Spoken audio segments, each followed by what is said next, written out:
Okay, good afternoon and welcome to the Isles of Scilly Inshore Fisheries Conservation Authority meeting on Tuesday the 10th at 2 p.m. I'd like to welcome members, officers, staff and people online. Thank you. Just for the record, I've got apologies from Seamus Pender and Nick Jenkins. And Harry Legg. Thank you. So, move on to number 1, declarations of interest, please. Chairman, I'd like to declare a non-pecuniary interest as a recreational fisherman. Thank you. No other declarations of interest. Thank you for that.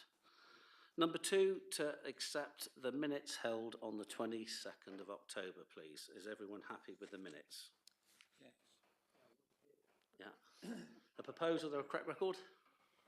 Seconder? Those in favour? Thank you. Urgent items. I've just got the Chief Officer's report is in part 2 for you all to read. Information only. Something I've got to mention, I had a chat with Dale Clark, the Harbour Master.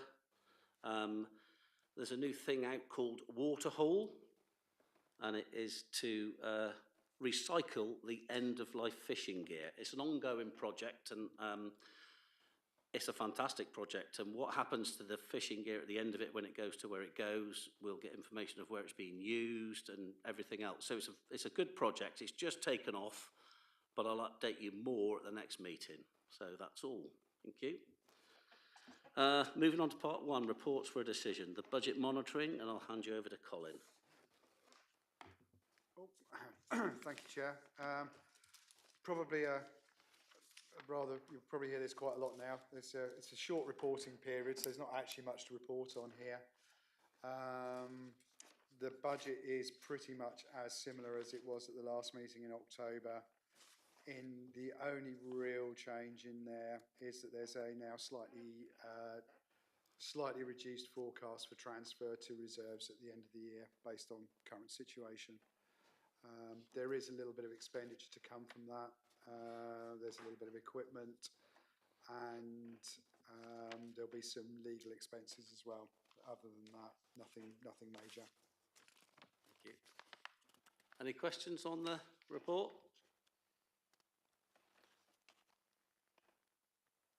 Propose that's all good? Yeah, I'd like to propose it, Chairman. Seconder, Jules. Those in favour? Unanimous. Lovely. Thank you. We'll move on to agenda item 5, which is the policy issuing permits. I'll hand you over to Colin. Oh, thanks again. This is an item based on how we can best manage how we issue our permits on an annual basis. The idea being is that we make sure we're compliant with our obligations under Section 153 of the Marine and Coastal Access Act, in that we are looking at ensuring that we mitigate any potential impact from any activity. So the policy that the draft policy that's been before you is so that it allows the authority that, based on good information, can make good choices as what it feels would be an acceptable or an appropriate level of effort based on the permits. So currently while we're awaiting the 2022 bylaw to come into force, to be signed, to be confirmed, it gives us the policy, hopefully will allow the authority to manage the activity as it stands under the existing bylaw. So really, hopefully you've had a chance to have a look, and sort of happy to answer any questions. Any questions for Colin on the topic? Tim? Yeah, Colin. Surely and I'm sure you've thought about this, but the number of permits, in other words, the number of people that can fit in and use that area, will depend on exactly what sort of fishing's going on. You know, if it's all potting, it's one thing, but if it's sort of doing trawling, it's another thing, or scalloping, it's going to is that not going to alter the amount of boats? The bylaw itself is only setting permits for bottom tow gears, be it dredges or trawls. So as it stands, if a vessel meets the criteria set out in both bylaws, then to issue a permit. But it's just making sure that we keep ensure that the authorities content that it's appropriate level of effort. Have we got any other questions on it? So we've had, from the chair, we've had Fred perusal of this said document. Yep, I've worked with our solicitor agent to ensure that everything is intra vires, as in it is within our powers to do so. In many respects, I don't think it would be an issue. I don't think anybody's going to be excluded by it. It would be the majority of the controls are within the bylaw itself. This is just an additional element to it. Steve? Yeah, can you remind me, Colin, how much is it a permit? That's got you. £50 for 2 years, isn't it? I have to check in the bylaw. I think the 2013 bylaw is £25 a year. I think the 2022 bylaw is based on a 2-year permit, and it's £50 per permit. Yes, I recall a comment from one scalloper from Falmouth, who should be nameless, who accused us of only putting it in to make money for the IFCA. And I did point out to him at the time that it only amounted to about 3 pints in a mermaid. And hypothetically, this is a possibility till March of this year, and then be reviewed if the new bylaw comes in, yes? Yeah.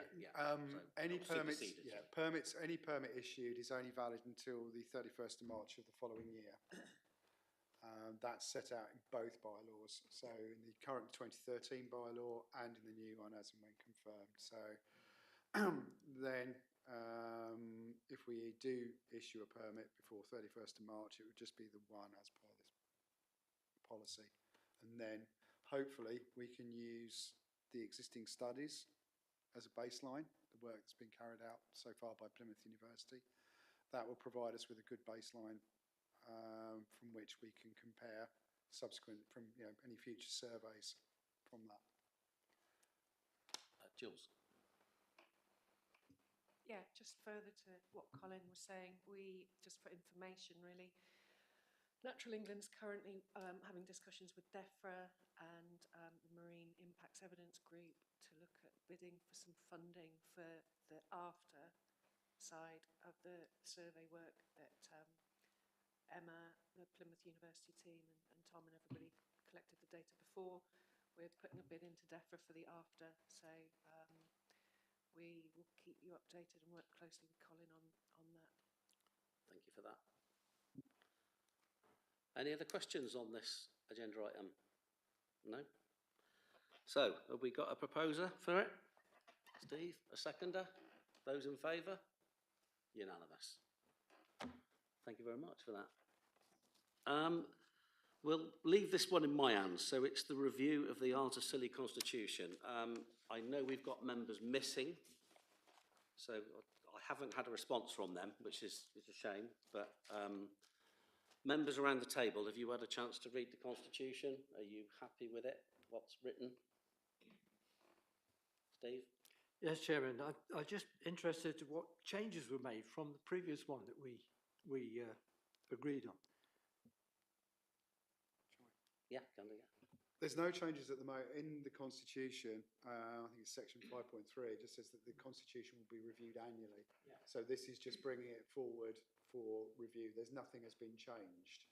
It's just to enable yourselves as members to review it and see if there's any changes you'd like, I think would be necessary to then bring back to vote in at the next meeting, potentially, or whenever the chairman thinks best.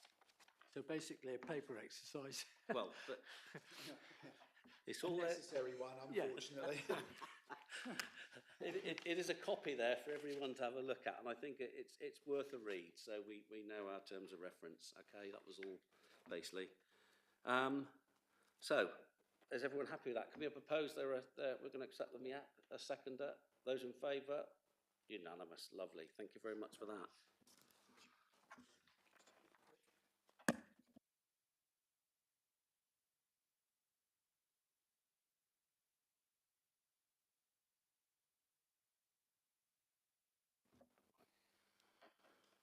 Just noticed online, we've got Dale online. Dale, are you live?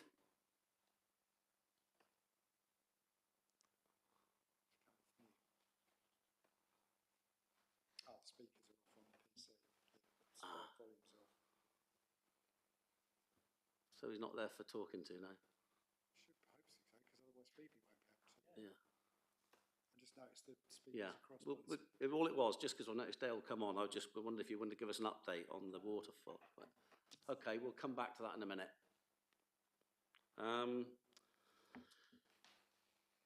Agenda item 7.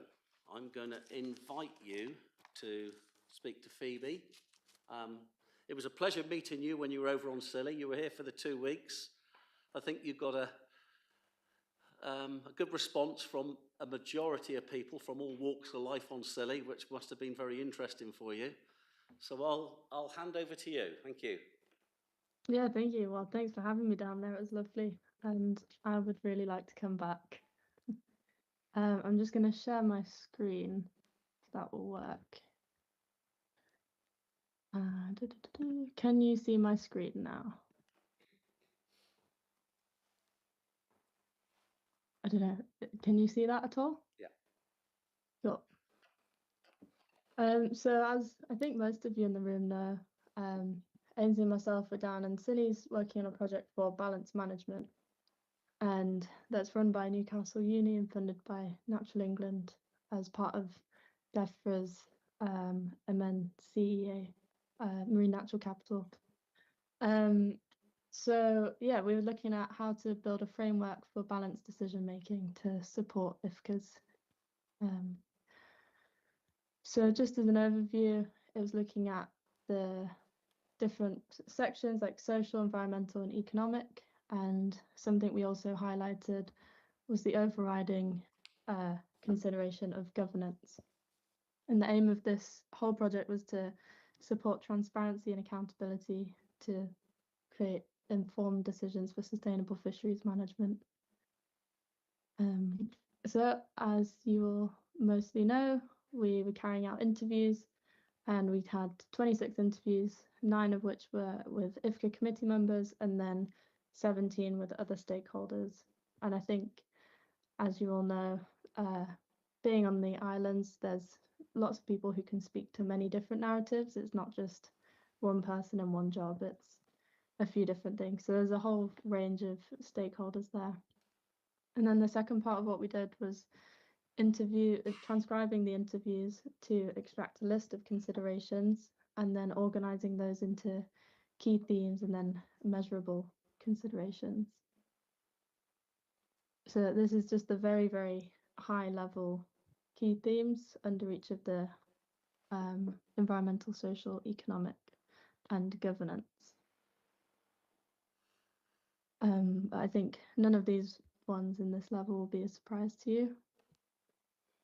So then the next stage, we were overlapping with existing legislation, and there may be more, so definitely shout if there is anything missing.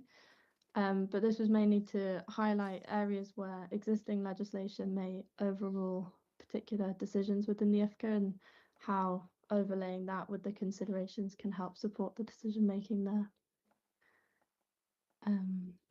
Then the considerations in detail, so this is still the kind of abridged version, but we're looking at, say, environment, for example. It's not just this fish stocks, but it's also looking at terrestrial wildlife like seabird populations, marine cleanliness, and so on.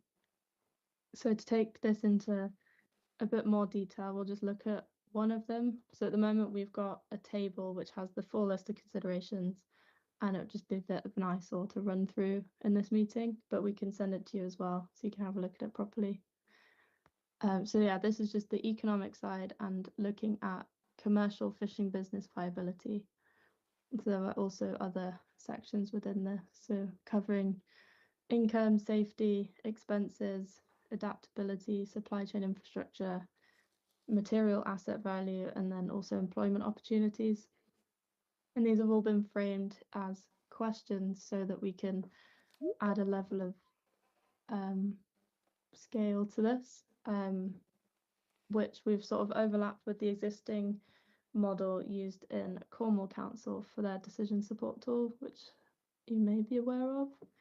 This decision support wheel, which kind of grades things against long-lasting and or short-term impact and positive or negative, and then sort of weighting it like that in a way to visualize how decisions will be impacting. And if doing it like that, we envision 4 key functions of the tool. So illuminating considerations, allowing all perspectives of user groups in the Isles of Scilly to be taken into account, and that will also be possible if not everyone's able to make it in the room, for example, so everything is kind of captured. Then 2, improving the transparency. So I know there's lots of reporting that you have to do, so it can help support reporting on your decisions to not just other stakeholders, but the wider community as well. The third one is identifying these red zones, and that can highlight areas where there's probably severe negative impact, but also where you might be able to put some mitigations in place or consider where mitigations can be put in place. And then the 4th is addressing evidence gaps. So like not all necessary data has been collected, and this might highlight areas where more data is needed so that you can make a better decision, for example.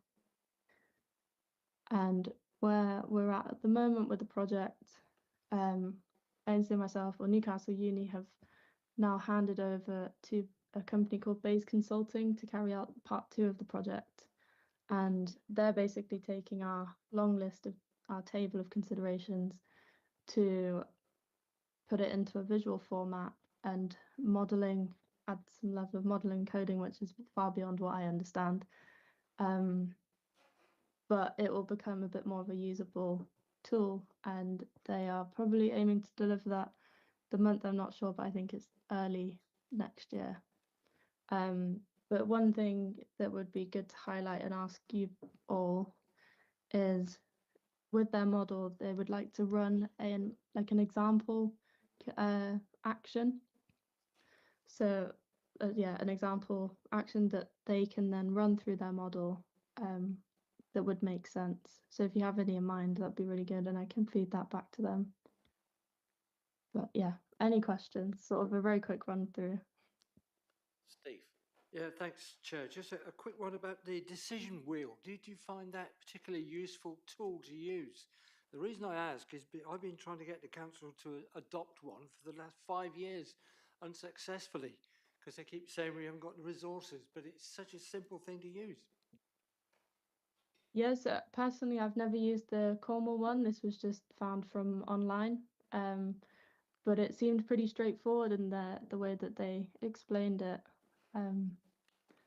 So I'm not too sure. I would say it's probably quite useful. It's more of that visual side, so you're not just looking at a massive spreadsheet, I guess. Well, there is no one decision rule that rules all, if you know what I mean. In other words, you can adapt it to your own circumstances. So I just cannot understand why the council won't use it. Can't answer that. Any other questions? Yeah, Colin. Thanks, Phoebe. Obviously, I didn't get to meet you because you were over here when I wasn't here, so shame about that. Just in terms of a trial project, maybe Brick and I can think up something. I'm sure we can think of something, Brick, can't we? Maybe think up. Is there a time scale for when you'd want that for? I can double check, but just whenever you have any thoughts, really. Probably in the next few weeks, maybe. But I imagine they're probably not going to be fully running things until after the new year. Okay, so maybe But sometime, whenever you maybe have a sometime thought, in January would be good then. Yeah. yeah, thank you. Any other questions? No. So that leaves me to thank you for your report. Will you give our best to Ainsley, please, and hope that he's on the mend? I will do. He's currently in Keep in sunglasses. contact with us, and all the best. Thank you for your report. Thank you very much, guys. Thank you. While we've got Jules here, have you got anything, any update you want to, or you are fine? Oh, it's only a matter of weeks, so you're happy. I thought it's only courtesy to ask you. Thank you very much. No. No updates from us. Thank you very much. And while we've got Emily on the phone, any updates from you, Emily, or no? Hi everyone, sorry I can't be there today in person, but no updates from me. Hope you're all well. Thank you very much. And hopefully we got Dale. Can you hear us, Dale? Afternoon, Mr. Chairman. Can you hear me now? We can hear you. Lovely. Thank you. I just introduced the fact about the waterhole. Do you want to give a little bit more of a run on it as it's your project? Yeah, very happy to. Good afternoon, everyone. Apologies for my ineptitude with IT here, some audio and camera issues. But Waterhole, about a month, maybe 2 months ago, we were sort of put in touch with a company called Waterhole, who are, some of you may well know, effectively looking to recycle end-of-life fishing gear. And we got into discussions with them. We've had a few Teams meetings where the audio did work, actually. And looking at what we could do for the fishermen here on the Isles of Scilly. We've since then had a couple of meetings with the council, lots of emails back and forth, and basically trying to garner support from different parts around the island. So we've got the council. I've spoken briefly with Colin on the telephone about this last week. We've also spoken to the Isles of Scilly Fishermen's Association, the Duchy. We've got some good backers hoping to get this project off the ground, and the aim is to put what we would look at maybe 1,100 litre bins on each off island, and I've got a fisherman on each off island, members of the Fishermen's Association, happy to be a monitor or somebody looking after them. So we've got Seamus Pender on Briar, Adam Morton on St Martin's, and Jacob on St Agnes. Neil Jenkins is quite happy to look after it here on St Mary's. And the aim is to collect up end-of-life fishing gear, as it sounds. And there's a few areas or what they can and can't collect. And Waterhole have been quite specific, and they're going to give us the information we need to what we can put in these bins. And the hope is that we will not only get rid of legacy or historical gear that will be in fields and farms around the islands, but as it goes on, you know, people catching nets at sea, not just fishermen, any boating members around the islands. Beach cleans, so that we're able to inform those involved in beach cleans in advance what to segregate and separate, and we can take that free of charge and store it. We'll take it to the council. Council have been fantastic with us. They're willing to sort it into 1 ton dumpy bags, or if we have sufficient amount, put it through their compressor, so we'll have bales of it ready to go back. Where we're at the moment, Waterhole have an agreement with Biffa on the mainland in terms of shipping it around from ports and harbours on the mainland, and we're hopeful that they'll be happy to come to Penzance to collect end-of-life fishing gear from Penzance. The final piece of jigsaw is the steamship company and the landing craft company KMS. I've written to them both, and we're currently in discussions on free shipping back to the mainland using either the steamship company and or KMS landing craft. It's a really good news story. I think it's a fantastic piece of a local community working well, collaborative working. It hits everybody's critical success factors or in terms of environmental factors. It helps the fishermen, it helps our beaches, it helps our environment. I see very, very few downsides to this. And just for information, the fishing gear that goes away to Waterhole, it goes on for recycling, and at the moment they're making things like sunglasses, litter pickers, the rings that you put plastic bags on for beach clean, and it's going into injection molds for various other plastic items. So yeah, that's kind of where we're at the moment. We've done a lot in a short space of time, so forgive me if I'm a bit rambly here, but no. Hopefully before Christmas we should have everything tied up, and then we can start to advertise this a bit better and get some good PR. So I wanted to bring it to the IFCA to help us share that message as well. And we will do that. Thank you for the update, because it's well worth hearing. And as you said, another good news story from the island. So Yeah. Really appreciate all your input for that. Thank you very much. Thank you. There is no other agenda items on there at the moment, so I will close the meeting at 2:27. Thank you.